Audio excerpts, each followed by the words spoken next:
So let me turn the tables on to you. Yeah. What would you say, or not say, what is something that you've been thinking about or wondering, obviously going through your mind and trying to figure out and feeling like, man, like I'm alone in this space, like I don't really find anyone who can actually identify with me and who can answer certain questions.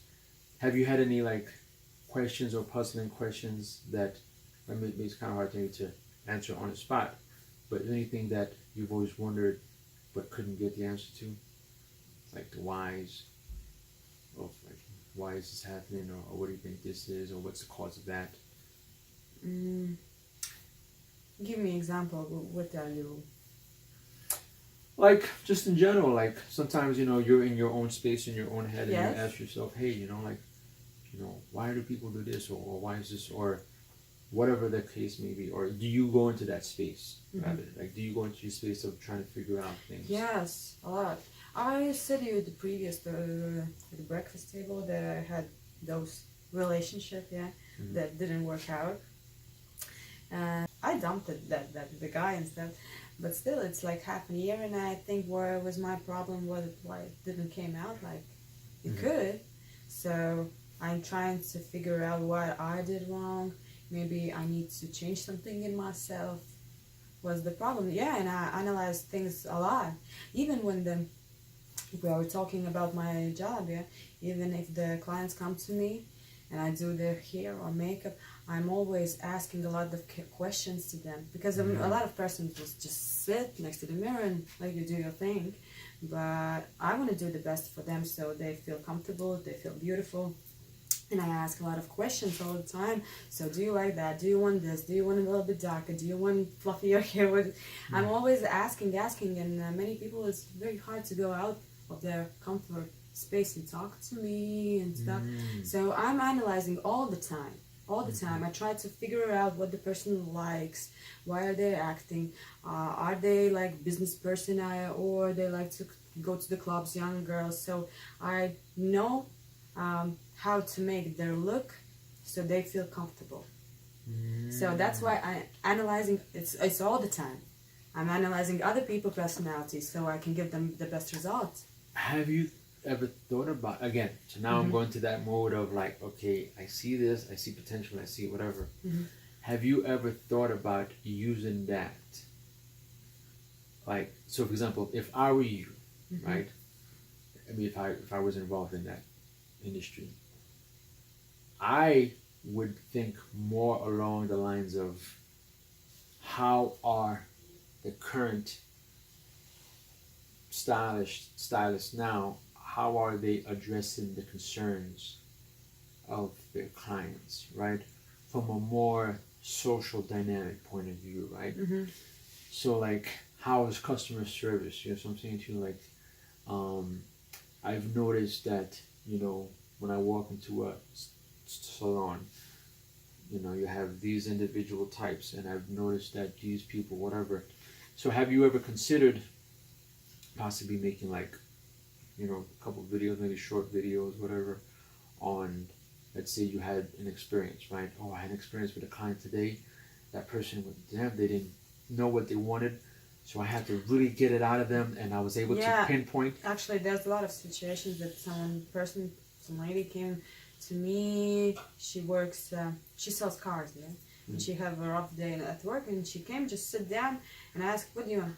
Just do your thing. And I feel that she don't want to talk to me. So I will ask some questions to get answers, to do my best work that I could do, but still I feel her energy, and I will leave her. I will give her space. She needs her time. So and it's funny because I was talking to Gita about that, about like how I would do as a waiter, right? And she said I would suck at it, not because I'm not good, it's just because there's so many things involved in waitressing. You have to be in so many different places, and you have to remove your emotions, your feelings.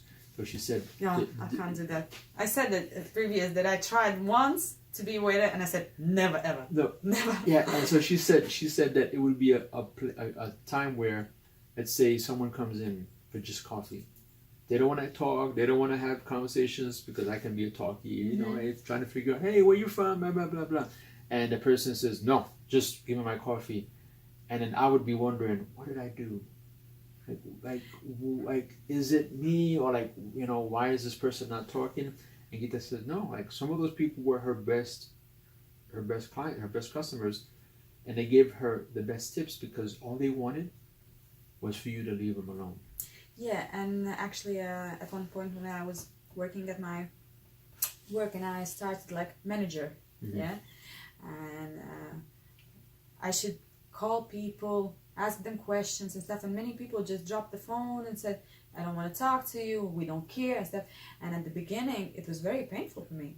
I felt like it's like personal. I felt very bad. I was even sitting at my desk and I was crying because I said I can't do a next call because I'm afraid that they will just say we don't want you, or and then I said I can't work like manager also. But now I learned. I actually try just understand the people why they do, because some, I guess maybe they have like 100 calls like that at their day. Okay, so same thing for me. I go through these things, and that's when I talk about. Some people call it the TI loop of you thinking, you thinking, you thinking. But again, that's the paradox, right? It's like we keep thinking, oh, we think.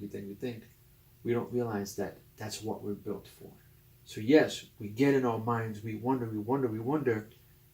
But guess what? By us going through those motions, we start to analyze, we start to see, and then from there, we can better navigate. We can make better decisions and say, okay, well, I did that wasn't good. Let me try it this way, you know? So have you thought about maybe making a couple of videos and saying, hey, because again, people don't talk about that. Because most hairdressers, I find, are people who are very, with their hands, are very sensory. So they're not really into the emotions, empathy. They're just boom, boom. They're focused on one space, from what I noticed, right? Yeah, but then it's interesting that you say that, because when I went to college, like learn about the stylist, everything, hairdresser, makeups, one of the things that they teach us is like psychology, how to communicate with the people. We had a lot of lessons and questions, how we analyze people. But have you noticed that not a lot of people do it, or no? Yeah, actually, yeah, you're right. Many people don't use this ability. Many hairdressers, I'm just like that and I don't care. If you want, you come to me. If I like you, then you come. If you don't, but I try to find my way. And guess what? That was right there. It was an assumption. It was based on intuition, because I've connected. And based on that, I can possibly say, boom. You see what I'm saying to you? So, again, because of that working on the hands. Now, but, and this is another assumption, if you were to start making videos, more people, just like the DJ, more DJs would rather me do the actual cut in and the thing, rather than me discussing the psychology of customer service. Yes. They don't want that, because to them it's like, I'm not interested. Show me how to. Yes. So they want to say, show me how to cut hair. Don't talk to me about. The full internet is how to color, the cut hair, but no one talks how to really find the best solution to each customer. Yes, actually, I hadn't thought about that. Yeah. And that's why it's like, so you would do it, your views wouldn't be as so much as the people who are cut in and doing all the nice little designs, because they want that, you know, because they're very sensory. They're very, instead of the, you know. But at the end of the day, what I always say, anyone can DJ, anyone can cut hair, anyone can do that. Very few can have someone come in and be able to work that person and relate to them, sit down. Because actually I have some clients who was going to, there is one very famous hairdresser in Latvia, and they went to him, did their hair, yeah, coloring, cutting and stuff. They pay a lot of money, and they came to me and said, he wasn't listening to me. He did the wrong haircut, did the wrong color. I felt like he is not interested in me, what I'm saying, because a lot of people who come to hairdresser or stylist, they want to talk. Yeah, because they feel like we are there, like I don't know. They come to like for therapy, just to talk about the problems, about the family, about the job, about everything. So yeah, I have some clients who came from that very famous hairdresser to me because they say, yeah, you know how I like it. I see that you pay attention for the details. Because I heard them. They said, oh, he just cut and then one piece was longer than the stuff. And I listened to them. And I ask extra questions so to get that best result. It's the same, it's the same thing with me in a personal training. It's like I realized that, I would ask the deeper questions and really connect with people.